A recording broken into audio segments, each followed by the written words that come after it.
Welcome to the Do Life in a Body You Love podcast. I'm Nikki O'Day, and we are going to talk about any and every topic that will get you showing up bigger and bolder in your life. Weight loss, relationships, mindset, it's all on the table. It may not come out real PC, but if you're sick of motivational rah-rah talks that don't lead to any real change in your life, then you're in the right place. Let's jump into today's episode. What's up, Do Life in a Body You Love ladies? What if I told you that there are times where it's not ideal to attempt weight loss? Now, I know everybody is always gung-ho on losing weight. I got to lose 10. I got to lose 20. I got this vacation coming up, blah, blah, blah. And I get it. I'm a weight loss coach. So of course I have a big primary focus on losing weight. But the truth is sometimes our bodies are not primed to go into a season of losing weight. And so I want to explain to you when those times may be, how you can get your body ready to enter a weight loss phase. And I'm going to share with you my own personal experience that I had recently to illustrate this point. So you might be thinking, well, of course you don't want to lose weight if you're like pregnant or you have some health things going on. And while all of that is true, there's some other clues that your body may give you that losing weight would kind of put your health going in the other direction, or your weight loss efforts are just not going to be super effective. So let me back up and share a little bit about my own recent experience. And I've shared pieces of this with you guys before. So if parts of it sound familiar, that's fine. But I'm going to dig a little bit deeper into this story. So you may or may not know that I also was working as a nurse, up until the end of 2021. And right at the end of my nursing career, I went on this really crazy contract where I went to a state that was like halfway across the country. And you go there and you don't know what hospital you're going to be put in. You don't know what shift you're going to work. The only thing that you know prior to arrival is that whenever you get placed in a hospital, you'll be working 72 hours a week. Yes, 72 hours a week, not a pay period. And so what that looks like is 12-hour shifts every day with one day during the week off.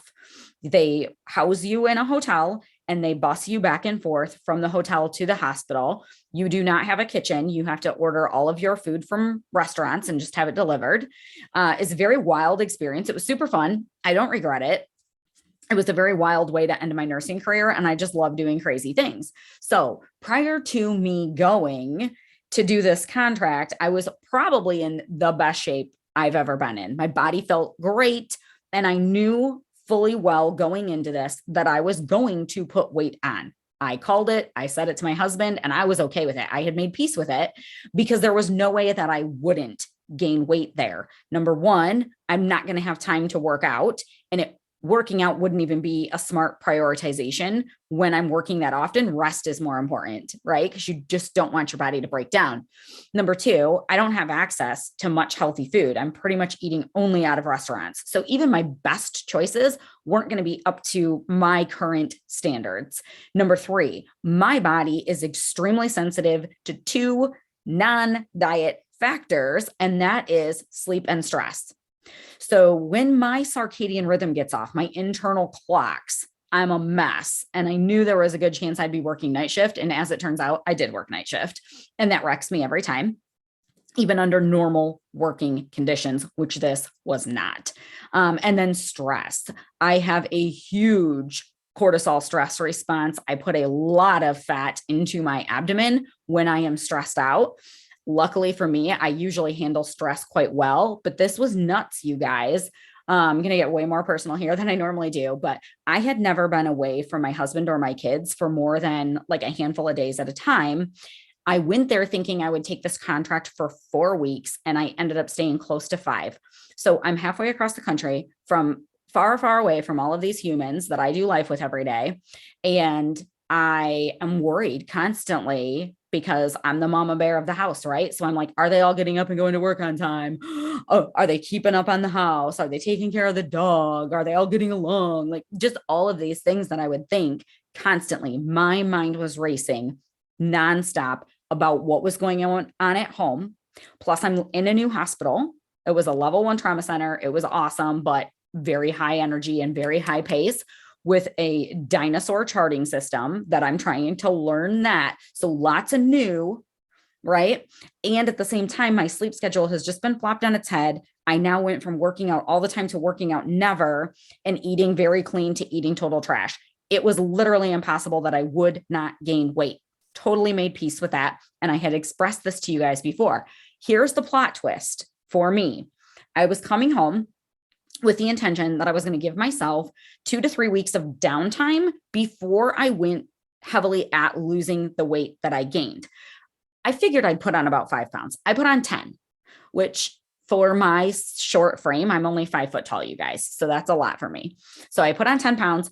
I get home and I'm like, I'm still going to take some time to bring down my stress before I put myself into a calorie deficit and into a dieting phase, because a diet phase, a weight loss phase can be a stressor on your body in certain instances. Now, if you have so much weight on your body that it is harming your health, it's putting you at risk for a cardiovascular event like a heart attack or a stroke, or it's setting you up for diabetes, it's starting to mess with your kidneys, it's messing with your joints because you have a lot of weight on, then the weight that you're carrying is its own stressor. And then it is almost always appropriate to just go after the weight loss. That's my own opinion.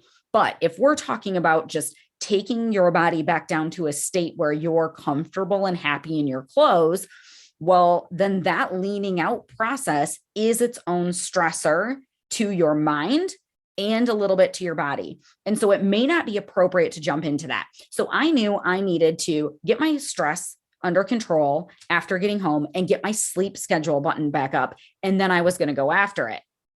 Only here's what happened. I started having weird health stuff going on 2 weeks after I got home. The left side of my face was numb for like 3 weeks. I was having all of these weird histamine responses and all this weird autoimmune stuff going on that I just won't even get into, but I'm fine. Okay. And it's all starting to resolve now. And yes, I've been checked out for all of the bad things and I don't have any of them. Okay. It's just autoimmune crap, which I'm prone to. And it's basically like I just went out there for 5 weeks and tried to destroy my body with this contract. Right. So kind of makes sense. Now, why am I sharing all of this with you guys? When I am going to take on weight loss for myself, I'm always very intentional with why am I doing this? What is the goal and what is an appropriate course of action?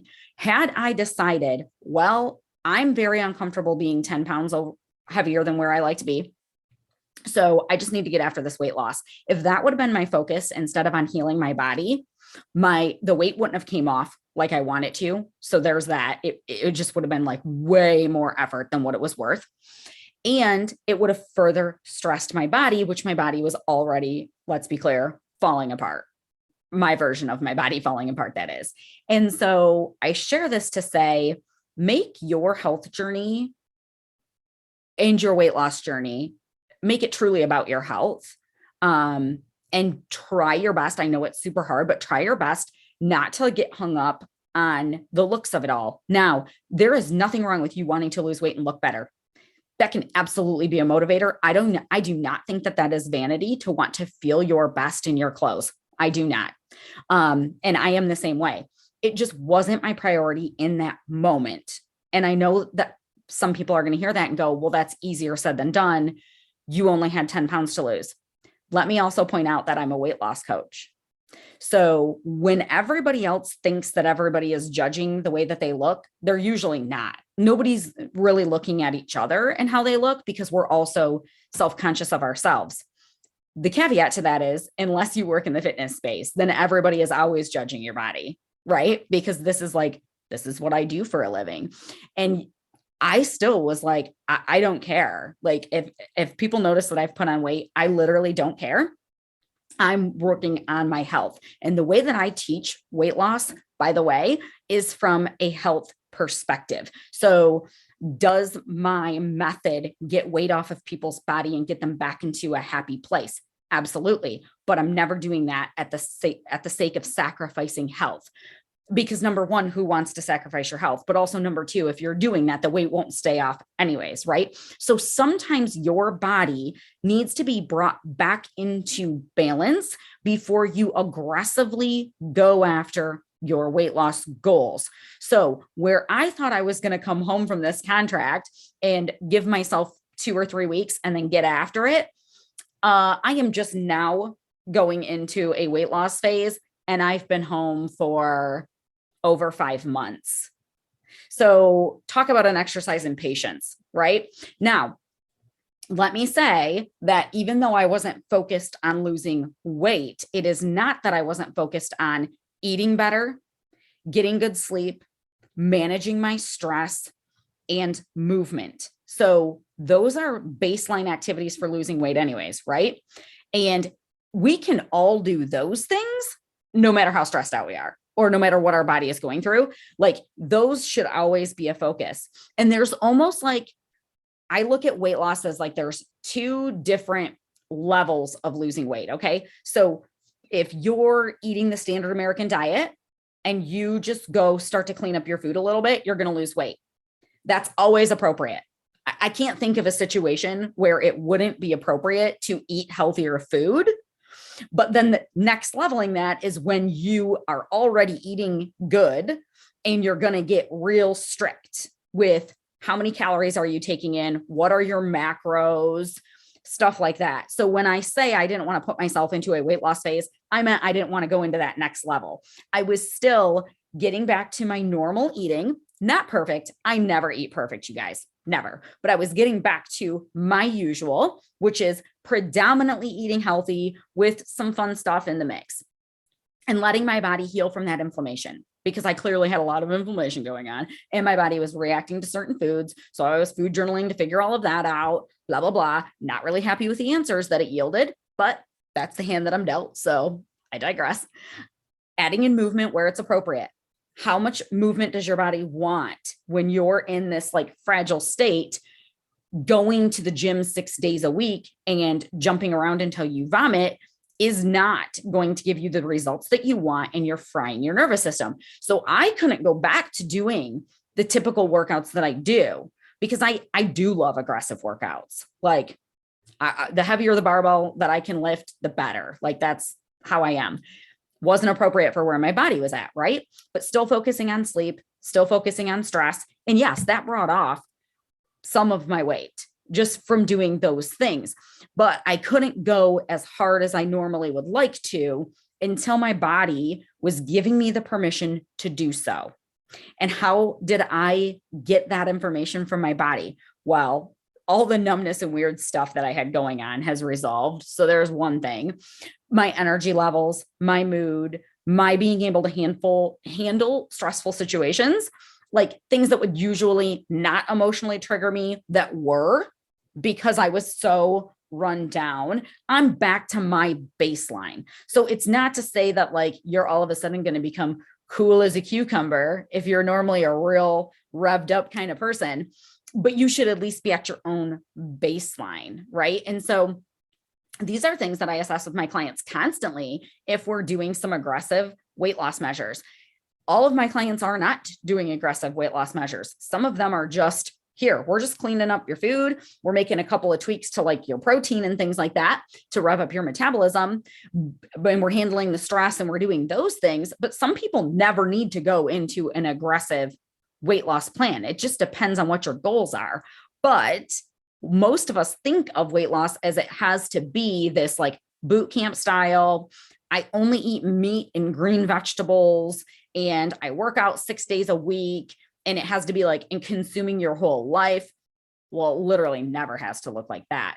But if that you like to go aggressive when you're losing weight, I just want you guys to be aware that that's not always appropriate. And sometimes that's going to backfire and you have to listen to your body. Sometimes when I'm starting off with a client, there will be clear indications that like, yeah, we're going to make some changes and you're going to lose a little bit of weight from this, but our real focus needs to be on healing your body and doing some metabolic repair, so that your body's ready to go. And I would say that if that's the state that you're in, then it's even more important to be working with a coach who has experience with this, It's really hard to pump your own brakes when you want something. It was hard for me to pump my own brakes.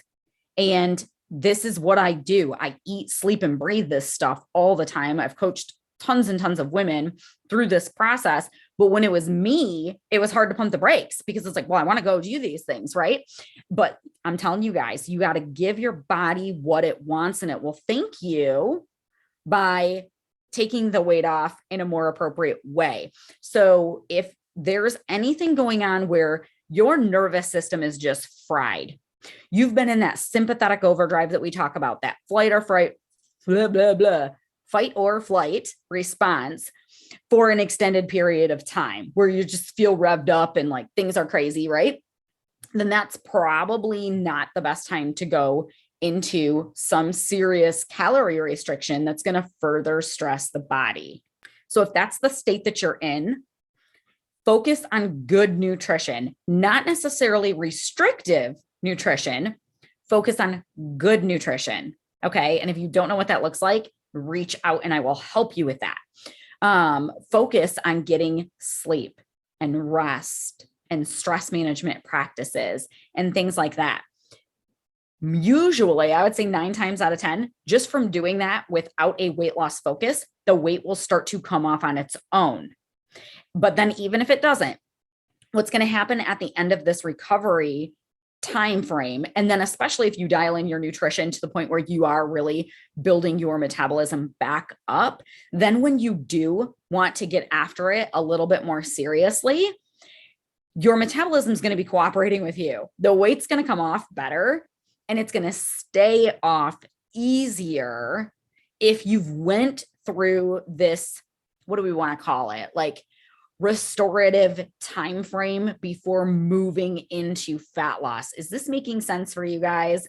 I know that this will not pertain to every person, but I see enough women who are struggling because they're trying to be too aggressive with their diets, and they would actually get better results. They'd lose more weight if they would be less aggressive with the classic dieting and weight loss measures because of where their body is at.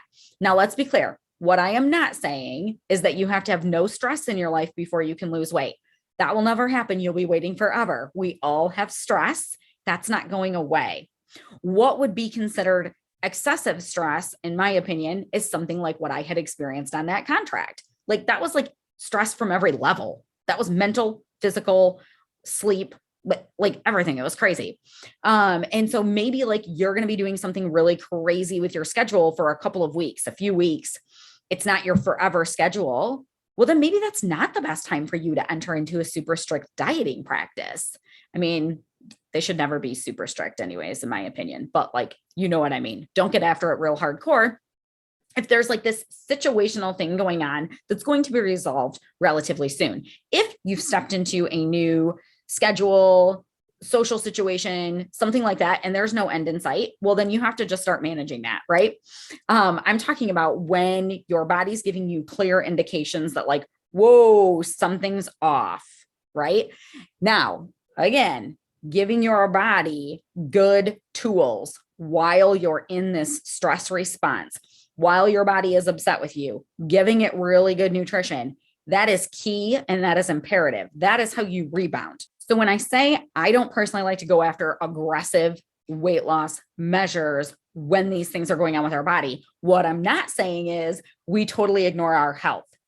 The only way to help your body repair from those stressors and get back to this place of health and having a more robust metabolism and getting inflammation under control is to take serious looks at your health practices and make appropriate changes.